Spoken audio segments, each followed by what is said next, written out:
Sida aynu ku aragnay qaybtii hore ee taxanaha World of Immortals, Yaro ayaa adeegsaday awoodihiisii si uu u qabto Xiao Zhan, balse awoodda geedka Dragon-ka ee ku jirtay jirkiisa ayaa soo kacday, taas oo u sahashay inuu ka baxsado isagoo wata meydadka saaxiibadiis.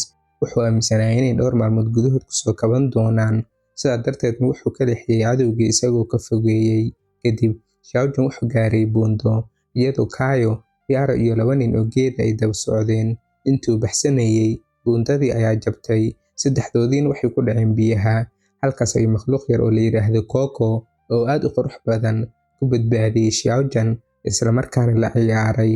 Dhanka kale, Zhao Linar waxay kulan isugu yeertay dhammaan xubnaha isbahaysiga. Qaybta cusubna waxay ka bilaabanaysaa Xiao Zhan oo u socda dhanka dooxada qoomka geedaha, sababtoo ah wuxuu doonayaa inuu helo ruuxda nolosha si uu uga badbaadiyo saddexdiisa saaxiib. Dhulkay degan yihiin nimanka geedaha aad buu u balaarnaa. Xiao Zhan si fiican uma garanayn meesha saxda ah ee uu socdo. Wuxuu is yidhi, waxaan u malaynayaa in halkan ay tahay meesha aan ka heli karo ruuxda nolosha saan uga badbaadiyo saaxiibadayda lafaha. Markaas ayuu arkay nimankii geedka ahaa ee ilaalada ka ahaa albaabka laga galo, taasoo ku fahmay inuu yimid meesha saxda ah. Laakiin wuxuu sidoo kale ka baqayay in haddii ay arkaan, dhibaato weyn ay ku imaan doonto, maadaama ay hore u doonayeen inay dilaan, welina ay sidaas rabaan. Xiao Zhan si fiican ayuu u ogaa in awooddiisa aysan xitaa ku filnayn inuu ka adkaado kaliya hal nin oo geeda. Sidaa darteed, inkastoo sii socon doono, wuxuu u baahnaa taxaddar weyn, haddii kale khatar ayuu gali karaa. Wuxuu naftiisa ku yidhi, waa inaan gudaha u galaa iyagoon ay arkin. Kadib waxaana la tusayaa hulka qabiilka nimanka geedaha, halkaas oo ay joogaan dad badan oo cusub oo u yimid inay ka qayb galaan kulanka ay Zhao Linar qabanqaabisay. Dhammaantood waxay sugayeen imaanshaha Zhao Linar. Markay timid ayay tiri, waad ku mahadsantihiin sugitaankiina. Waxaa muuqata in dad badan ay ku soo biireen isbahaysigan. Markaas Zhao Linar waxay tiri, waxaan maanta idinku casuumay si aad u ogaataan xeerarka isbahaysigan aadka u xooggan. Waxaa jira qodobo muhiim ah oo ay tahay inaan wada fulino. Isbahaysigan waxaa hogaaminayay ururkan dhiman, waana sida kaliya aan uga hortagi karno masiibooyinka ka soo socda jasiiraddan. Waad ogtihiin in Dragon Island ay hadda noqotay meel aad u khatar badan. Markaas nin la yiraahdo Ye Fan ayaa yiri, marka runtii waxaad doonaysaan inaad samaysaan isbahaysi weyn. Waxa kale oo la arkayaa nin la yiraahdo Kylo oo ku sugan heerka 4 ee awoodda, isagoo leh, marka waxaad rabtaa inaan idinla midowno oon dhisno isbahaysigan weyn. Waxaan garanayaa qorshahaaga, sababtoo ah ugu dambeyn waxaad doonaysaan inaad ka raadisaan jasiiradda Dragon-ka qadiimiga ah ee awoodda badan. Ye Fan ayaa yiri, qorshahaagu runtii wuu wanaagsan yahay, waayo waxaad doonaysaa inaad naga faa'iidaysato. Dhammaanteen waxaan jasiiraddan u naqaanaa si ka fiican sidaad adiga u taqaanid. Markaas Zhao Linar waxay fadhiisatay carshigeeda waxayna tiri, waxaas muhiimad weyn ma lahan. Dhanka kale, goobta laga galo qabiilka nimanka geedaha ayaa nala tusayaa. Xiao Zhan ayaa si qarsoodi ah u sii socday isagoo isqarinaya. Nimankii geedka ahaa ee ilaalada ahaa waxay dareemeen in qof soo galay, balse Xiao Zhan aad buu u feejignaa, isagoo si qarsoodi ah u sii gudbay ilaa heer aysan xitaa nimanka geedaha aysan ka war helin. Isla waqtigaas, Kylo ayaa Zhao Linar ku yiri, ma ballan qaadi kartaa in nimanka geedaha ina caawin doonaan, sababtoo ah kaliya madaxda qoomka geedaha ayaa og meesha uu ku sugan yahay boqorka Dragon-ka. Markaas nin lagu magacaabo Wantong ayaa soo baxay isagoo yiri, xitaa madaxda qoomka geedaha waxay og yihiin halka boqorka Dragon-ka uga baxay jasiiraddan ama meesha uu aadi karo. Zhao Linar ayaa ku jawaabtay, haa mudane Wantong, si sax ayaad u sheegtay. Madaxda geedaha waxay ku noolaayeen halkan muddo dhan 10,000 oo sano. Sidaa darteed Dragon Island si fiican ayay u yaqaanaan. Laakiin dhibaatadu waxay tahay in aanay weli soo toosin. Sidaa darteed hadda ma dhaqaaqi karaan. Taasi waa sababta aniga iyo awowga qoomka geedaha aan ugu baahanahay caawinaadiina. Idinku waxaad naga caawin doontaa raadinta boqorka Dragon-ka oo sidaan uga bixi lahayn jasiiraddan. Markaas Ye Fan ayaa yiri, haddaan helno boqorka Dragon-ka, yaa iskale, yaa naga mid ah oo heli doona awooddiisa. Jinjin ayaa ku jawaabtay, nimanka geedaha wax dan ah kama laha boqorka Dragon-ka. Nimanka qabiilka geedaha waxay rabaan oo kaliya inay ka faa'iidaystaan si ay uga baxaan Dragon Island.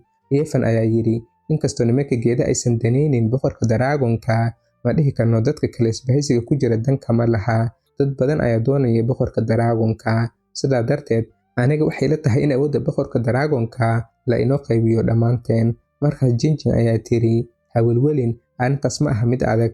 Qof kasta oo naga caawiya helitaanka boqorka Dragon-ka, awoodda wuuna la qaybsan doonaa. Inta qof ee na caawisayba way heli doonaan. Markaas Ye Fan ayaa ku yiri, adigu waxaad ka tirsan tahay ururka aan dhiman, waana kuwa mar walba dadka khiyaaneeya oo doqon ka dhiga.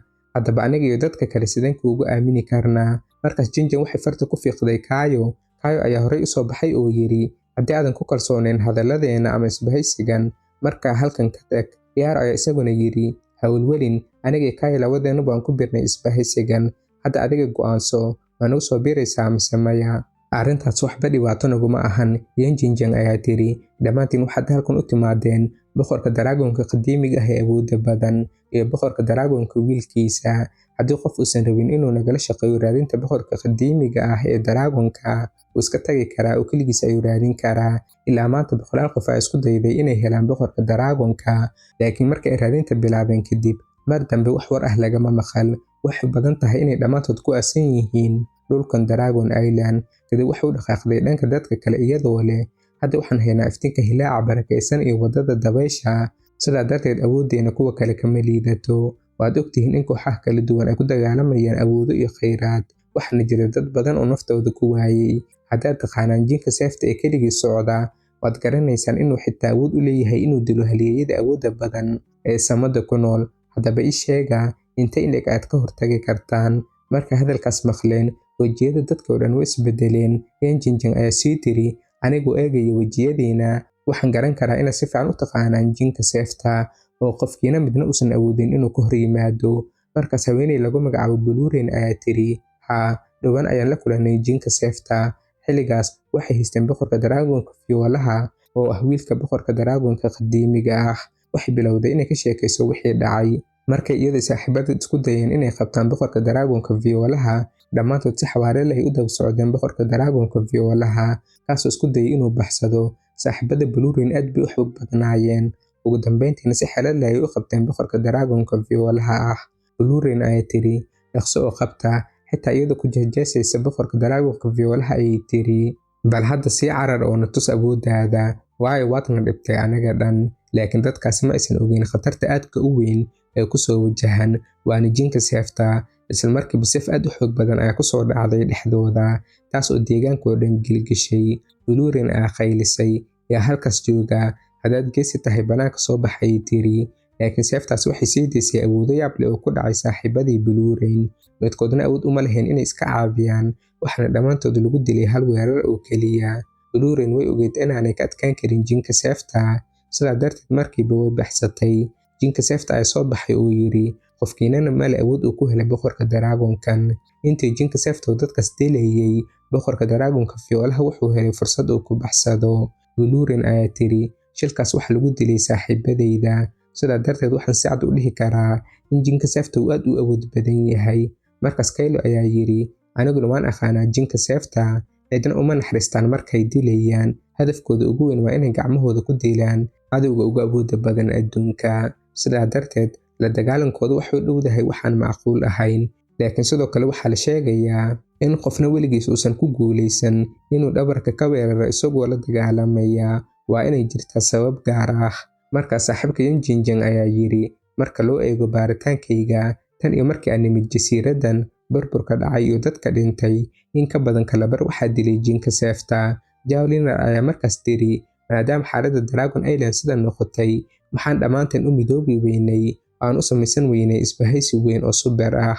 Zhao Linar ayaa tiri markaan si wadajir u shaqeyno aan iskaashano ayaan awoodi doonaa inaan helno boqorka daraagoonka aan ka bixi karnaa Dragon Island. Haddii qof uu hayo qorshe kale oo wanaagsan ha inoo sheego. Markaas Yan Feng ayaa yiri laakiin ii sheega yaa noqon doona hogaamiyaha isbahaysigan. Isbahaysi kastaa wuxuu u baahan yahay hogaamiye.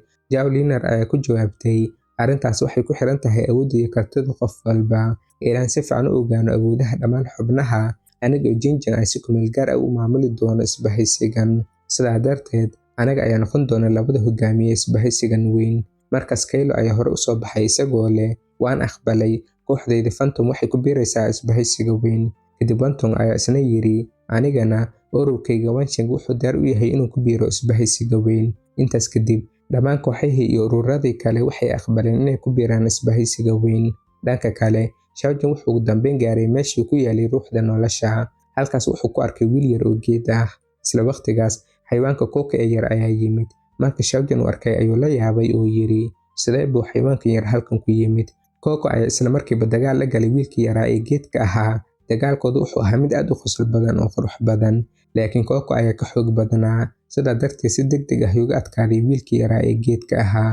Markii uu guulaystay, Coco aad buu u farxay. Dabadeed wuxuu wiilkii yaraa ee geedka ahaa ku xanibay xumbo ruuxi ah. Marka Shao Zhan ay soo degay, Coco-na gacanta ku qaaday isagoo leh, meel kasta kaftan iyo ciyaar inaad ka samaysid ma wanaagsana. Haddaad dadka dhibto, adigana dhibaato ayaa ku soo gaari kartaa. Maadaama Shao Zhan uu kor u qaaday, Coco wuxuu bilaabay inuu caro u muujiyo. Shao Zhan ayaa isagoo dhoola caddaynaya yiri, haa, waan ogahay inaad xanaaqsan tahay. Halkan ay ku dhammaanaysaa qaybta 19aad. Asxaabta sharafta badan, like inoo saara muuqaalka si aynu usoo badano taxanayaashan oo kale. Haddii aad nagu cusub tahayna nagu soo biir, waad ku mahadsan tahay daawashadaada.